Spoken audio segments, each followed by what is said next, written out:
Hello friends. Recently मैंने कुछ नया सीखा था। वो बस मैं आप लोगों के साथ शेयर करना चाहता हूँ। So life is difficult.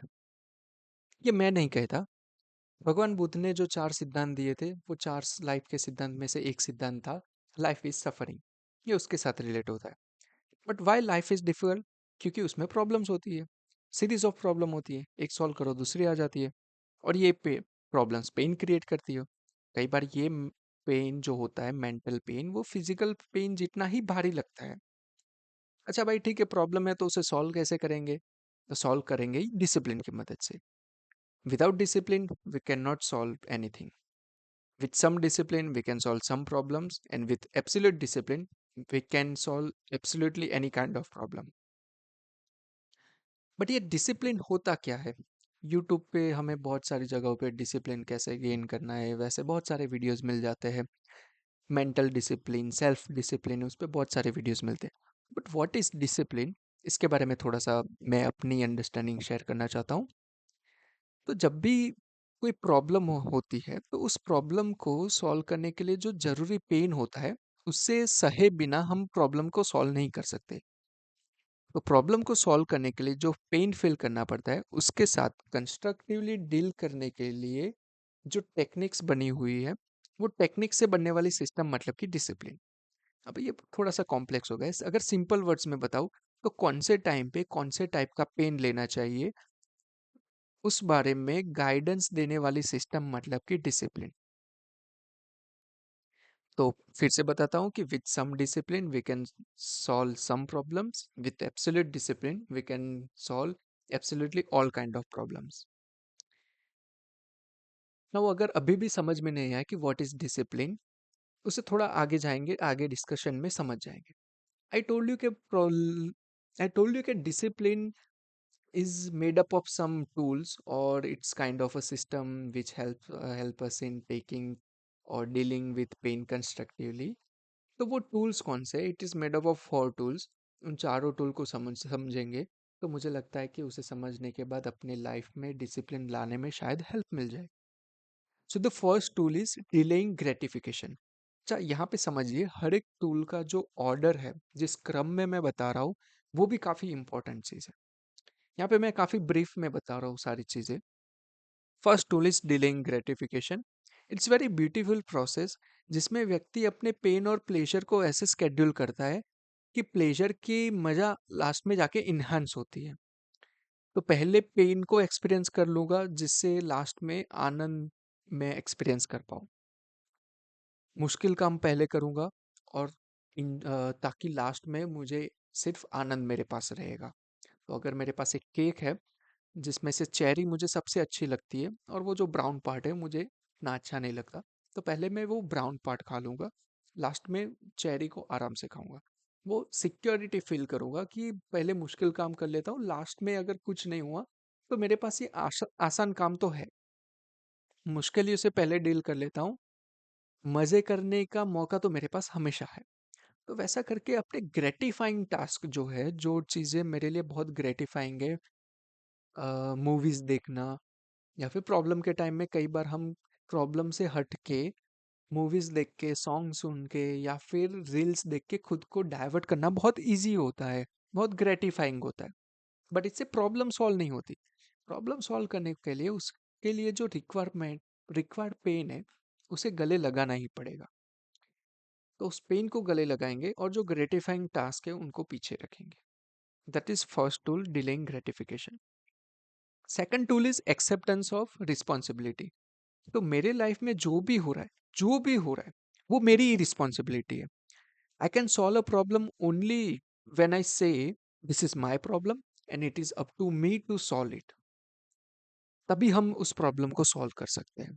बहुत ऑब्वियस लगता है ये बात, but it is very essential to understand और to take responsibility of our problem. ना हम कई बार होता है कि बहुत सारी चीज़ों में खुद रिस्पॉन्सिबिलिटी नहीं लेते और दूसरों पे डाल देते हैं। तो मेरे टीचर ने अच्छा नहीं पढ़ाया इसलिए मैं पास नहीं हो पाया, या फिर मेरे कम नंबर आए। गवर्नमेंट मेरे लिए कुछ नहीं कर रही है, मेरा देश मेरे लिए कुछ नहीं कर रहा है। इन चीज़ों में हम खुद पे रिस्पॉन्सिबिलिटी लेने के बदले अपनी प्रॉब्लम्स की रिस्पॉन्सिबिलिटी दूसरे पे दे रहे हैं। अभी दूसरा थोड़ी ना मेरी प्रॉब्लम सॉल्व करेगा, मैं प्रॉब्लम सॉल्व कर सकता हूँ। इन टेकिंग रिस्पॉन्सिबिलिटीज, व्यक्ति के नेचर को अगर हम देखें तो दो प्रकार के नेचर वाले व्यक्ति होते हैं, या फिर यूं कह सकता हूं मैं कि हर एक व्यक्ति में ये दो प्रकार की प्रकृति होती है या फिर ये नेचर्स होते हैं। First is neurosis. Neurosis type के लोग हर एक हर एक जो घटना उनके लाइफ में घटती है उसकी रिस्पॉन्सिबिलिटी अपने सर पे ले लेते हैं। जो चीजें अपने कंट्रोल में नहीं है उन्हें भी अपने सर पे ले लेंगे, बट ऐसा करने से प्रॉब्लम सॉल्व करने में हेल्प नहीं मिलती है। दूसरे टाइप के लोग होते हैं जो इससे कंप्लीटली ऑपोजिट, वो उन्हें कहते हैं कैरेक्टर डिसऑर्डर। ये लोग किसी भी बात की रिस्पॉन्सिबिलिटी खुद पे नहीं लेते। अभी ऐसा करने से तो प्रॉब्लम सॉल्व करने के सारे रास्ते हम खुद ही बंद कर रहे हैं। तो हर व्यक्ति में ये दोनों ही प्रकार के स्वभाव इनहेरेंटली होते ही हैं। फिर किसी व्यक्ति में कोई टाइप का नेचर ज्यादा डोमिनेंट होता है।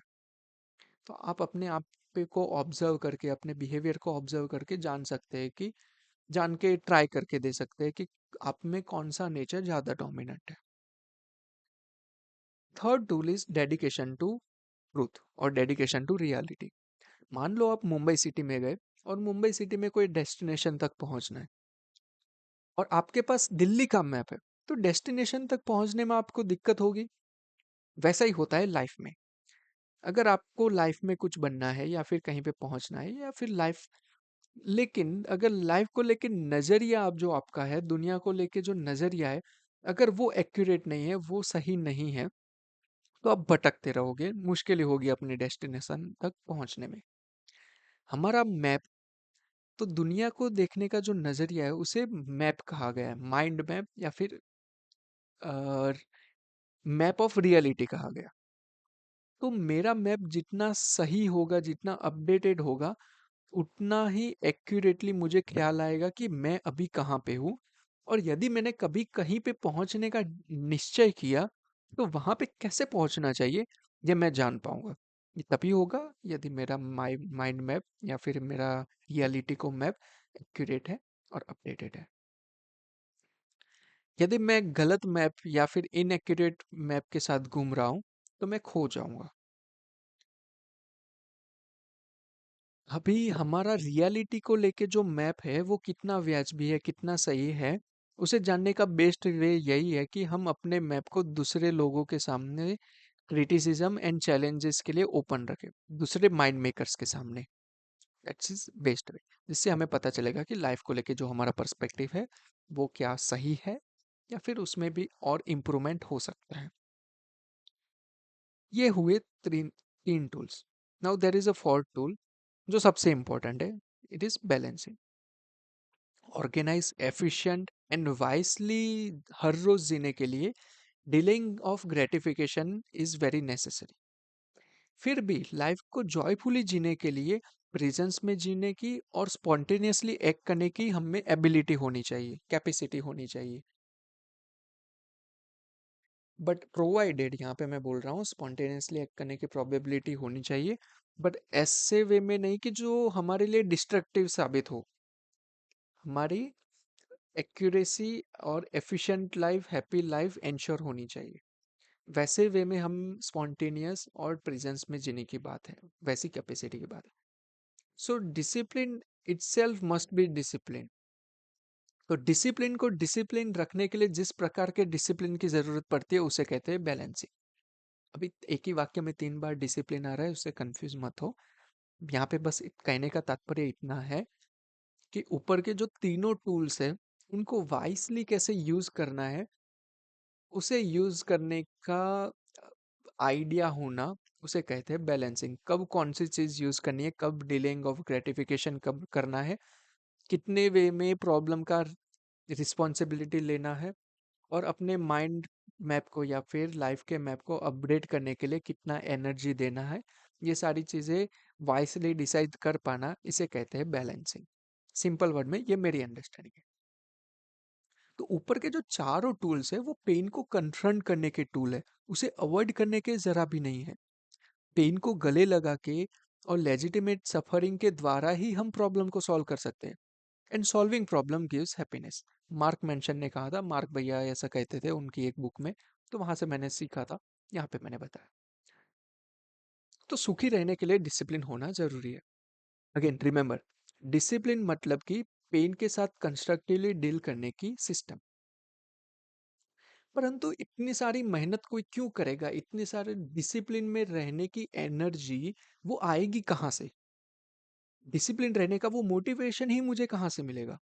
तो डिसिप्लिन बने रहने का जो पीठबल है, उसका एनर्जी है, वो मिलेगा लव में से, प्रेम से।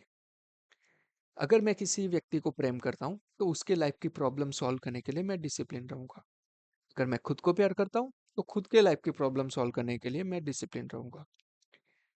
The will to be discipline is provided by love. But what is love? Short में बताऊंगा, ज्यादा उसमें डीप नहीं जा रहे। So love is the will to extend oneself for the purpose of nurturing one's own or another spiritual growth. Hindi में बताऊं तो प्यार एक ऐसी विल है या फिर ऐसी इच्छा है, या फिर से बताता हूँ, खुद के या फिर दूसरे के आध्यात्मिक विकास के लिए खुद को एक्सटेंड करने की एबिलिटी या फिर विल को कहते हैं प्यार। खुद के या फिर दूसरे के आध्यात्मिक विकास के लिए खुद को एक्सटेंड करने की विल मतलब कि प्यार। अभी इसके बहुत प्यार की बहुत सारी अंडरस्टैंडिंग हो सकती है, इसमें से ये एक अंडरस्टैंडिंग बताई। इसमें से ज़्यादातर चीज़ें आज के पूरे चीज़ में, यहाँ पे वीडियो में जो भी चीज़ें मैंने बताई, ये सारी चीज़ें मैंने सीखी थी एक बुक से, द रोड लेस ट्रैवल। यहाँ पे कॉर्नर में फोटो में आपको दिख भी रही होगी। ये बहुत ही वंडरफुल बुक है लव को समझने के लिए और डिसिप्लिन को समझने के लिए। आई हाईली रिकमेंड कि यहाँ पे वीडियो में जो भी बातें हुई थी, अगर उन्हें डिटेल में समझना है, काफ़ी सारी चीज़ें मैं बहुत जल्दी जल्दी बोला था, उनके डिटेल में डिस्कशन नहीं किया था क्योंकि मैं ऑलरेडी समझ चुका था। वीडियो को शॉर्ट रखने के लिए मैंने ज़्यादा डिटेल में नहीं बताया था। यदि आपको डिटेल में समझना है तो I will highly recommend you to read this book, और चाहे तो हम कमेंट में भी डिस्कशन कर सकते हैं। ज़्यादातर चीज़ें मैंने अपनी मदर टंग में गुजराती में लिखी थी। अब आप इसका स्क्रीनशॉट लेके किसी एआई टूल में डाल सकते हैं इस फोटो को, और उसे कह सकते हैं कि आपकी डिजायर्ड लैंग्वेज में इसे कन्वर्ट कर दे। तो ऐसा भी आप ये डॉक्यूमेंट ले सकते हो। अगर आप चाहें तो इसका लिंक मैं डिस्क्रिप्शन में रख दूंगा, इस पीडीएफ का या फिर इन इमेजेस का। Okay, thank you so much. And again, ये सिर्फ मेरी अंडरस्टैंडिंग थी, ये सारे प्रपोजल्स थे, इसे सत्य की तरह मत लेना। इसे अपने आप में वेरीफाई करो, अपने लाइफ में ऑब्जर्व करके देखो, अपने लाइफ के एक्सपीरियंसेस के साथ इसे रिलेट करके देखो, क्या सही लगता है। जो जो चीज़ें सही लगती है आप रख सकते हैं, और जो चीज़ें आपको कॉन्ट्राडिक्ट करती है आप चैलेंज मुझे भी कर सकते हो। ये मेरा लाइफ का एक मैप था, राइट? ऐसा ही हुआ ना, ये मेरी लाइफ को लेके अंडरस्टैंडिंग है, तो ये मेरा एक मैप है। मैं ये मेरे मैप को आप लोगों के सामने रख रहा हूँ, इसे चैलेंजेस एंड क्रिटिसिज्म के लिए। So do do show me other perspectives. Okay, thank you so much. See you.